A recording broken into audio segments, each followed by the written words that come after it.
कि जो एडमिनिस्ट्रेशन का जो कंट्रोल है वो चीफ मिनिस्टर के हाथ में नहीं है। उड़ीसा किसके हाथ में है?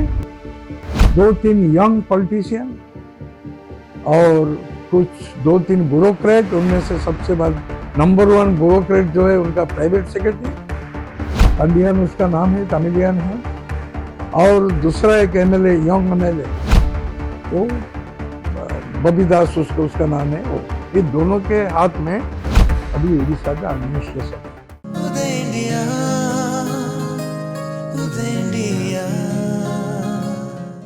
मैं अरुण पंडा हूँ, सीनियर जर्नलिस्ट एंड कॉलमिस्ट।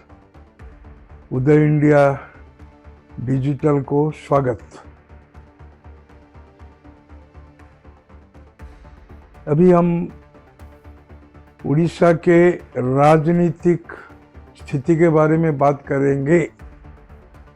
अब भारत के राजनीति के इतिहास में अभी उड़ीसा का बोलबाला खूब ज्यादा नहीं था पहले, लेकिन आजकल उड़ीसा के 3 मिनिस्टर है सेंटर में। उड़ीसा के एक ट्राइबल लड़की कहे या बेटी कहे, वो भारत की महामहिम राष्ट्रपति है। और जो एनडीए पॉलिटिक्स व एनडीए गठबंधन है, मोदी जी का गवर्नमेंट का जो सबसे बड़ा गठबंधन में सबसे बड़ा घटक कहा जाता है, तो नवीन पटनायक का बीजू जनता दल को। बीजू जनता दल गत कई सालों से, कई निर्वाचनों से माने उड़ीसा में धीरे धीरे अपना ताकत बढ़ा रही है।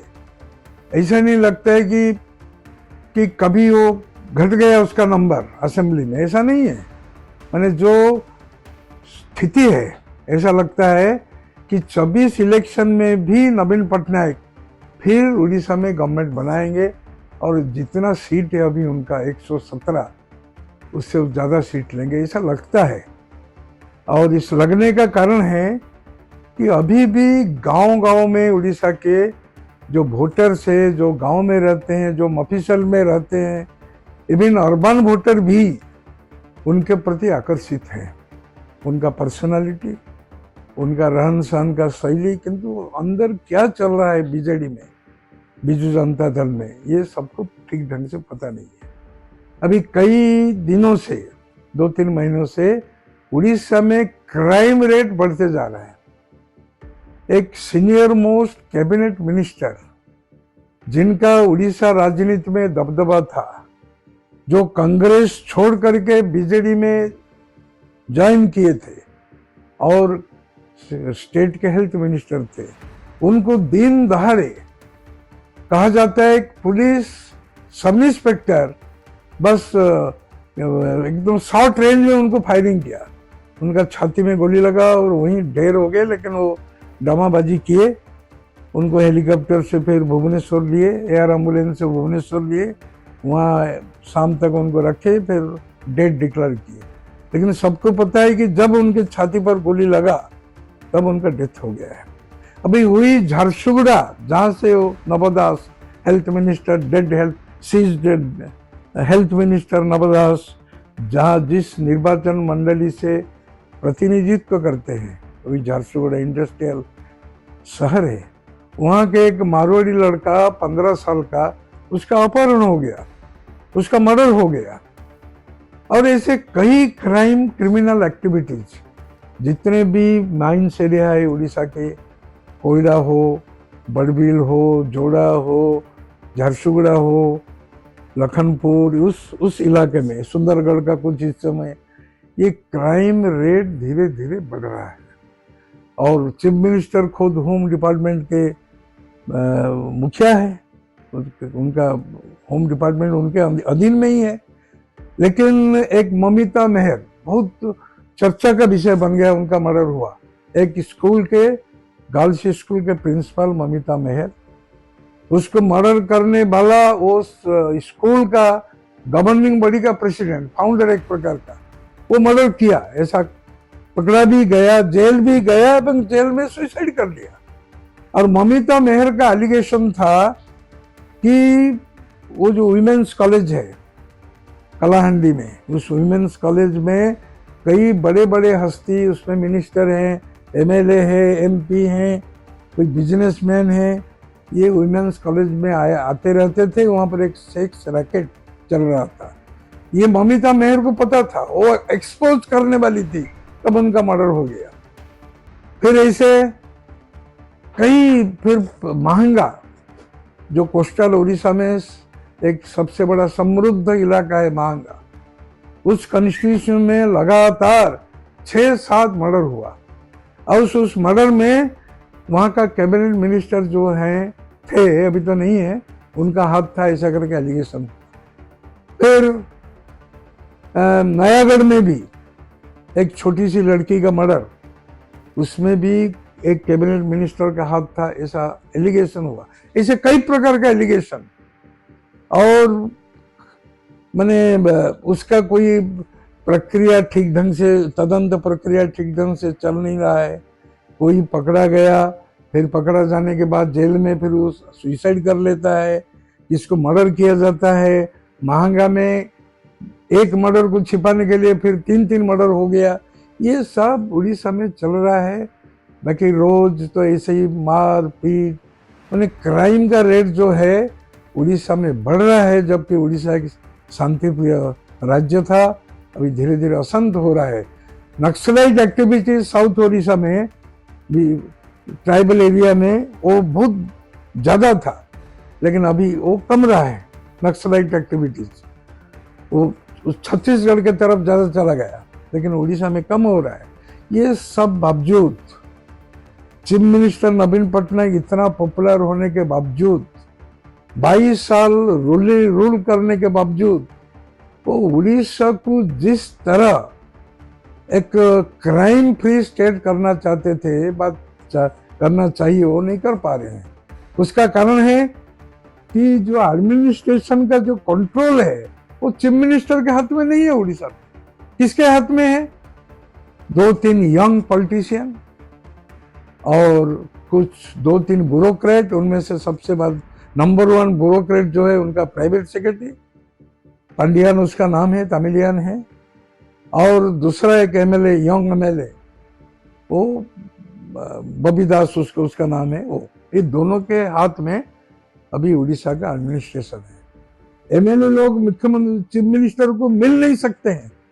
कैबिनेट मिनिस्टर लोग चीफ मिनिस्टर से मिल नहीं सकते हैं, मिलते भी नहीं है, मिलने नहीं दिया जाता है। यह हाल है उड़ीसा में। सब में असंतोष है, एमएलए में असंतोष है, मंत्रियों में असंतोष है, लेकिन कोई खुल करके कुछ नहीं बोलता है। नवदास का इश्यू 3 महीना हो गया, अभी तक उसके हत्या के पीछे, मर्डर के पीछे क्या कारण है, अभी तक वो क्लियर नहीं हुआ। क्राइम रिपोर्ट मैंने इन्वेस्टिगेशन चल रहा है, एक जुडिशियल इन्वेस्टिगेशन भी शुरू कर दिए, लेकिन डिमांड हो रहा है कि सीबीआई इंक्वायरी हो। और इनका कहना है कि सीबीआई सेंटर का है, मोदी का है, इसलिए उसका इंक्वायरी पर हम विश्वास नहीं करेंगे। ये सब नाटकबाजी चल रहा है। और 24 में इलेक्शन होने वाला है, कई महीना रह गया इलेक्शन के लिए।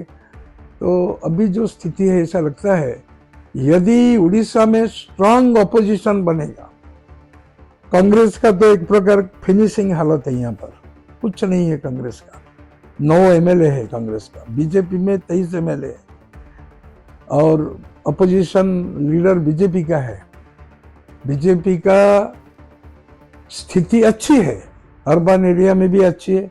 वेस्टर्न उड़ीसा में 5 मेंबर ऑफ पार्लियामेंट बीजेपी के जीत के आए हैं लास्ट इलेक्शन में। भुवनेश्वर का जो मेंबर ऑफ पार्लियामेंट वो बीजेपी का है।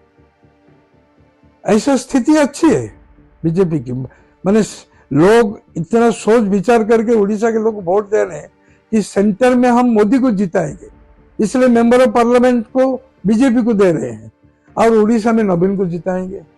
नवीन को जिताने का मतलब ये है कि वो लोगों को जो एम्यूनिटीज है, जो कि सेंटर का प्रोग्राम है, लेकिन ऐसा प्रचार कर दिए कि ये नवीन का प्रोग्राम है।